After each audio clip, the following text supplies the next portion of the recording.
Hola alfareritos, buenos días. Vamos a darle gracias a Dios por este día que nos ha regalado, que es una gran bendición, ¿verdad?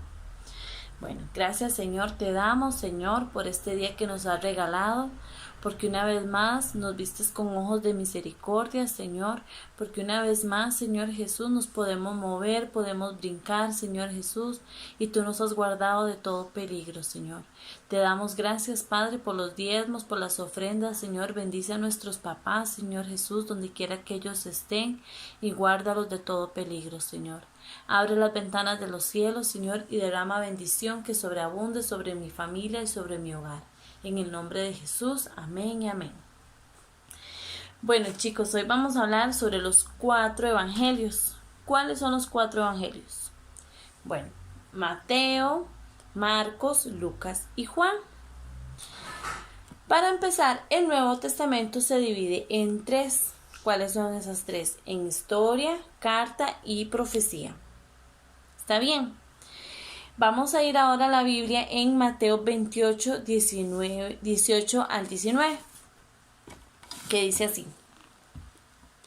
Jesús se acercó y habló diciendo: Toda potestad me es dada en el cielo y en la tierra.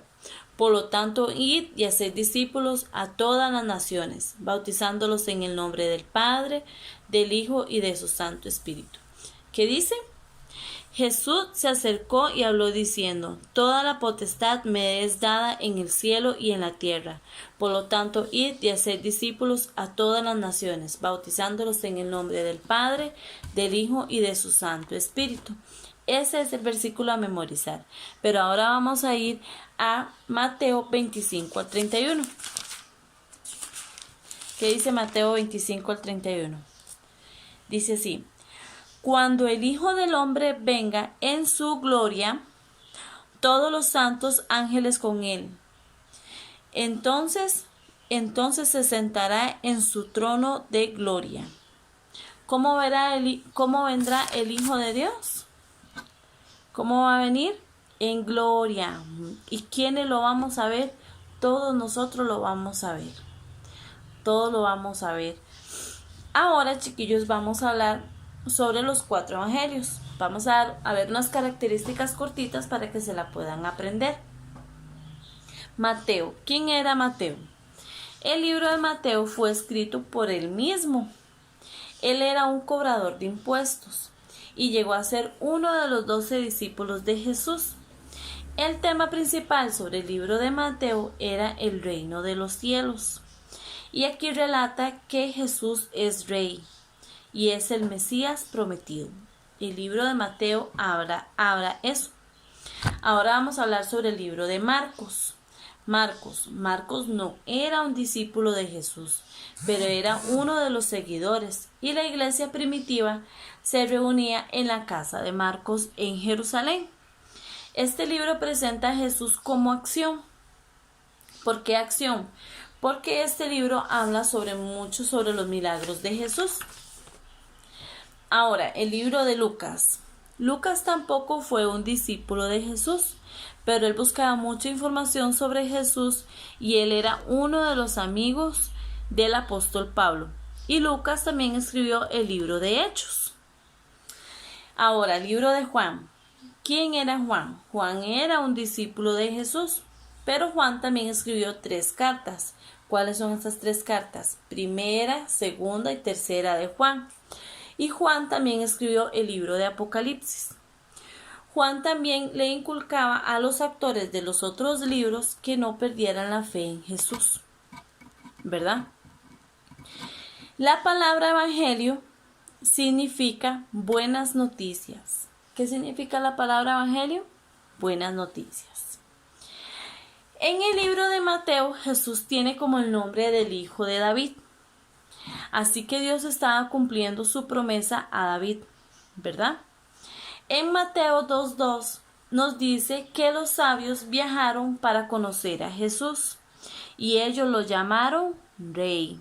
Primero lo llamaron hijo de David, luego lo llamaron rey y luego lo llamaron Mesías, ¿verdad? Cuando Jesús nació, había un rey llamado Herodes el Grande. Él tenía mucho miedo de perder su trono, porque decían que nació un rey. En Mateo 2, 3, 4 vemos que lo llamaron a él como Mesías. ¿Qué significa la palabra Mesías? Ungido, ungido.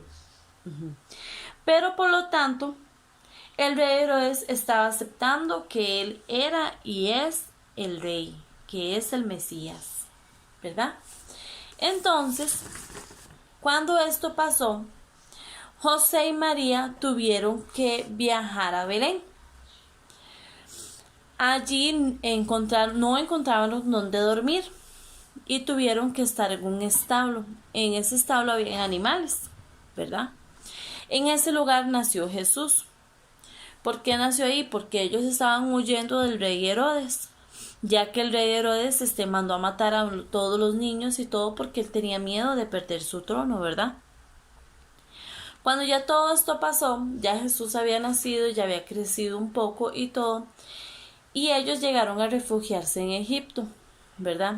Al regresar de Egipto, ellos vieron la humildad de Nazaret y ahí vivieron, y ahí en Nazaret fue donde Jesús creció y empezó a hacer su trabajo, ¿verdad? Y él también ahí empezó a trabajar con su papá de carpintería, ¿verdad? Nunca, ¿verdad? Hemos visto un rey que trabaje así, que porque Jesús era un siervo, él servía al pueblo, él servía a la iglesia. Jesús era un rey muy distinto. Él no tenía un trono, él no tenía un ejército para pelear con otras naciones, ni acumulaba riquezas. Él no tenía no tenía un palacio, sino era un maestro ejemplar que debemos de servir, que así tenemos que ser nosotros, ¿verdad? Como Jesús, que no esperar que nos sirvan, él más bien servía a las demás personas. Él no era un hombre arrogante, él no tenía riquezas, él más bien mostraba su amor hacia el pueblo, ¿verdad? Así tenemos que ser nosotros con las demás personas, demostrar el amor que Dios nos ha puesto en nuestros corazones para demostrárselo a los otros compañeritos, a nuestros primitos, a nuestros familiares, ¿verdad? Y también tenemos que ser como Jesús, que Jesús prefería dar que recibir. Así tenemos que ser nosotros, mejor dar que recibir. Entonces aquí vemos que Jesús no era como los otros reyes que acumulaban riquezas, que tenía un ejército para pelear, ni nada, ¿verdad? Pero Jesús, con todos los seguidores que él tenía, él pudo haber tenido un trono, ¿verdad? Él pudo haber tenido un trono junto con los judíos y formar un ejército, pelear, pero Jesús no quiso hacer eso. Él quiso hacer la voluntad de su Padre, de Dios, ¿verdad? En el libro de Mateo, del 21 al 27, nos cuenta que todos los detalles de lo que Jesús pasó antes de que fuera crucificado. ¿Cuándo todo esto pasó? Antes de que él llegara a morir en la cruz por nosotros, ¿verdad? En la muerte de Jesús, para muchos fue un final de esperanza, porque él ya les había dicho que él iba a resucitar al tercer día. Pero para Satanás fue un triunfo, porque él pensó que había vencido a Jesús, pero no fue así, porque ya Jesús le había dicho a sus discípulos y a sus seguidores que él iba a resucitar, ¿verdad? Al tercer día. Jesús venció la muerte, aunque Satanás pensó que él lo había vencido, pero no fue así, ¿verdad? Asimismo, nosotros como hijos de Dios tenemos que vencer la muerte. ¿Cómo la muerte nos ataca? Tal vez no que nos va a atropellar un carro o tal vez con alguna enfermedad, pero el diablo nos ataca de muchas maneras. Nos ataca de manera que no vayamos a ir al cielo con Jesús, de manera que seamos desobedientes, que no le hagamos caso a nuestros papás, que seamos rebeldes, que robemos, muchas cosas de manera de que el diablo nos tenga atrapados, ¿verdad? Pero nosotros somos hijos de Dios Y la palabra de Dios dice que es más grande el que está en nosotros que el que está en este mundo. Entonces nosotros tenemos a uno que es muy fuerte y muy grande. Entonces nosotros podemos vencer este tipo de muerte. Que el diablo no nos va a venir a vencer, porque el diablo lo que quiere es que nosotros nos quedemos con Satanás, ¿verdad? Pero nosotros tenemos que irnos con Dios, con el de arriba, ¿verdad?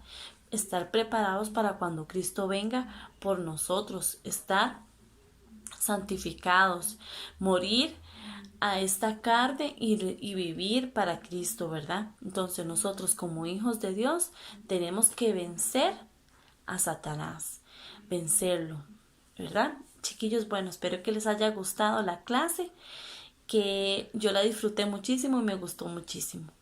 Que Dios los bendiga y nos vemos pronto. Chaito.